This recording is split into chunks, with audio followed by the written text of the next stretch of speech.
सर्वप्रथम वीणा की देवी माँ शारदे को मेरे पूरे एमपीएस परिवार की तरफ से मैं वंदना करना चाहूंगा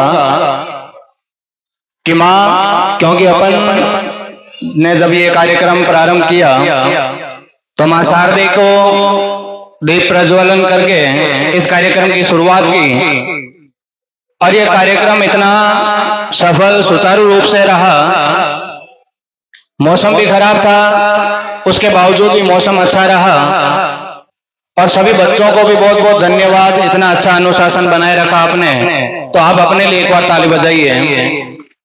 मैं मां शारदे से वंदना करना चाहूंगा कि मिला है ज्ञान मां तुमसे, तुम ही फरमान करते हैं।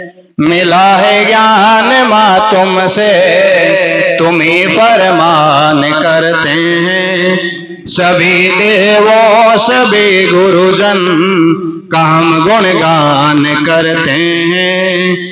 निवेदन वंदना हम सब कि स्वीकार कर लेना कि आठों याम माँ तेरा हम मन में ध्यान धरते हैं। कि आठों याम माँ तेरा हम मन में ध्यान धरते हैं।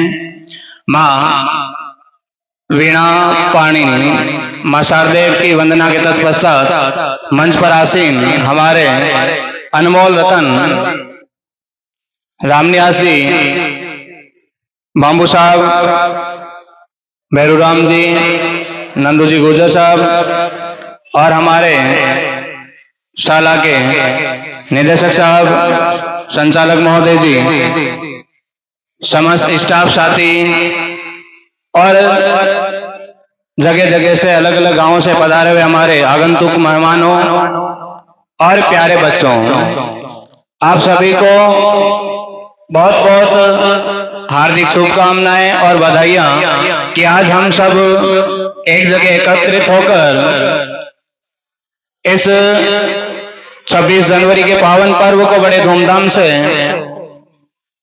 हमने मनाया और अपन ये प्रोग्राम 77वां गणतंत्र दिवस मनाए। और सभी बच्चों को बहुत बहुत धन्यवाद कि इस कार्यक्रम को इतना अच्छा बेहतरीन कम समय में इतना अच्छा प्रोग्राम दिया आपने, इसलिए बहुत बहुत धन्यवाद आपको। और सभी मेहमानों का जिन्होंने अपना अमूल्य समय देकर हमारे विद्यालय को अपना प्रेम दिया और इस जगह को एक अमृत तुल्य स्वर्ग तुल्य जगह बनाने के लिए आपका आभार पूरे एमपीएस परिवार की तरफ से। ज्यादा समय नहीं लेते हुए, क्योंकि समय भी ज्यादा हो गया, बच्चे भी ज्यादा परेशान हो रहे, काफी समय से एक जगह बैठे हुए हैं बड़े अनुशासन के साथ में, क्योंकि अनुशासन जरूरी है। आज के कुछ प्रोग्रामों में हमने देखा कि संस्कार और अनुशासन ये सबसे बेहतरीन चीज है। सब पढ़ते हैं, सभी जगह पढ़ाई करते हैं, नौकरियां भी लगते हैं, सब कुछ होता है, लेकिन अगर आपके सामने आपके अंदर अनुशासन और संस्कार नहीं है तो फिर मैं उस पढ़ाई को बेकार मानता हूं, उसको कोई मतलब नहीं है। एक बात आपको कहना चाहूंगा, सभी बच्चे थोड़े ध्यान से सुनेंगे कि आज यहां से कुछ चीजें लेके जानी है आपको, कुछ सीख के जाना है आपको। अगर संस्कारों की बात करें तो अपन अपने माँ बाप के छत्र छाया के अंदर पलते हैं। अपनी माँ 9 माह की कोख में बच्चे को रख करके कैसे दर्द सहन करती है, लेकिन अपन उसके कर्ज को फर्ज को भूल जाते हैं। पिता अपने लिए अपने को आगे बढ़ाने के लिए हर कोशिश करता है, अपने कंधे को मजबूत करके पसीने को सींच करके अपन को इतना बड़ा और बनाना चाहता है, लेकिन अपन उस फर्ज को भूल जाते हैं। तो आपसे एक निवेदन करना चाहूंगा कि कितने भी बड़े क्यों न बन जाओ, अपने माँ बाप का नाम कभी खराब मत होने देना। अगर माँ बाप का नाम आपने खराब कर दिया तो शायद इस दुनिया में वो राक्षस कुल का माना जाएगा और माना जाता है। क्योंकि अगर अपने माँ बाप अगर अपन कई जगह देखते हैं, क्योंकि अपन सभी मिडिल परिवार से आते हैं, गांवों से आते हैं, ढाणियों से आते हैं, तो अपने माँ बाप आज खेतों के अंदर काम कर रहे होंगे, कहीं कारीगर का काम कर रहे होंगे, तो उनको जब आप धूप में देखना, उनके शरीर को देखना, उनके कपड़ों को देखना, उनके माथे की रेखा को देखना, वो पसीने में लथपथ होकर के काम करते हैं। अपन रूम के अंदर पढ़ाई करते हैं, लेकिन जैसे ही लाइट चली जाती है, अपन कुछ न कुछ वो कॉपी किताब लेकर के अपन हवा खाने के लिए तैयार रहते हैं। उस समय अपन ये नहीं सोचते हैं कि पढ़ाई कितनी इजी है, कितनी सरल है, जो हमें इतना आगे बढ़ा सकती है। खेतों के अंदर माँ बाप ये नहीं सोचते हैं, वो ये सोचते हैं कि जब काम कर रहे हैं, पसीने से लथपथ हैं, सांसें फूल रही हैं, वो ये नहीं सोचते हैं कि भाई मैं तो थक गया बैठ जाऊं नीचे, नहीं, वो ये सोचता है कि नहीं मुझे फसल को अच्छी करनी है, नहीं तो मेरे पास पैसे कहां से आएंगे, अनाज कहां से आएगा, मैं अपने बच्चों को कैसे पालूंगा पोसूंगा। आज के टाइम में धीरे धीरे गांवों के लोग सबसे शिक्षित होते जा रहे हैं, वो अपने बच्चों के लिए खूब पैसा लगा रहे हैं। लेकिन आपसे ये निवेदन करना चाहूंगा कि अपने परिवार में एक माहौल बनाओ। कहीं जगह हम जाते हैं तो देखते हैं, क्योंकि वहां की ढाणी या गांव के अंदर वो माहौल नहीं है अभी तक जॉब नौकरी का, सरकारी नौकरी का, वो आप ही माहौल बना सकते हो। कहते हैं ना कि एक मोमबत्ती